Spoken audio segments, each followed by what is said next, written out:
Welcome back, everyone. Now it's time for implementing VLANs in our network. And why in the world do we want to create VLANs? Because it has benefits. What type of benefits? Well, we've talked about it before. All right, you're gonna get security. All right, you're gonna get you're breaking up the broadcast domain at layer 2, so you're increasing efficiency, bandwidth. All right, better administration. We've talked about these things. So VLANs is the way to go. You want to separate things, whether it be through floors, through departments, however it is that you're going to do it. All right, but definitely VLANs, you must create a network. All right. This is funny, but okay. How to name a VLAN? It's not required, but it's recommended. You don't need to name a VLAN, but why in the world would you let the iOS name it itself a number? Hey, how are you going to remember that the accounting, if you have 30, 40, 50 different departments or 100 floors, how are you going to remember, numbers? Come on. We're human beings. So once you create the VLAN, you name the VLAN. Let me go a little bit further than that. All right. And I repeat myself, I believe in the lab. Somebody asked me one time, hey, lads, can we assign the VLAN and then create it? It's like who comes first, the chicken or the egg? Why would you assign something to something that doesn't exist? Yes, you can.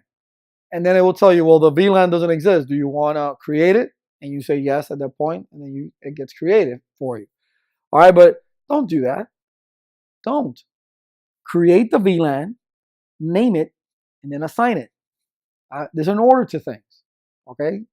Okay, not that you have to follow it, but like it says, it's recommended. All right, name your VLANs. We're going to talk about trunk ports. All right, we're going to use the 802.1q protocol. All right, that is the latest protocol that we use for intra-VLAN routing or whatever it is.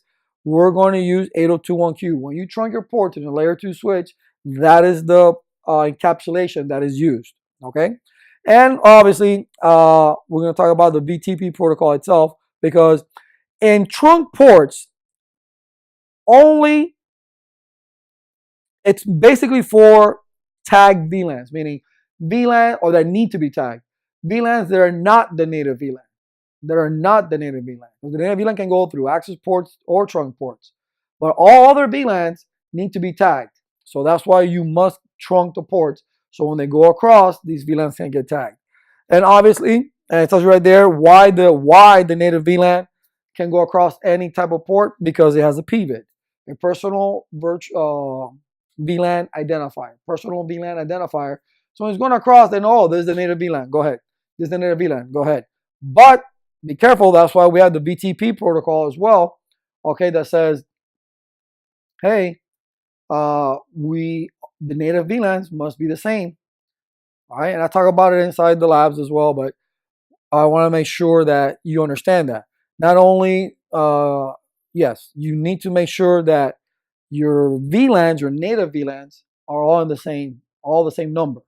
If it's 99, if it's 200, if it's 1, if it's 5, whatever it is, they all have to be the same. Or you may run into issues, all right? Because you will have something, it will start popping up, a native VLAN mismatch.